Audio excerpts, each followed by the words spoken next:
நல்லா பெரிய நண்டா இருக்கும் போலடா. 10 உயிரோட எடு.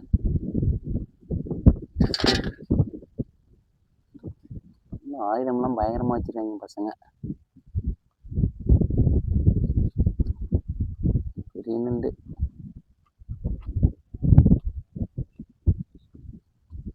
அவ்வளோதான். பயங்கரமான நண்டு.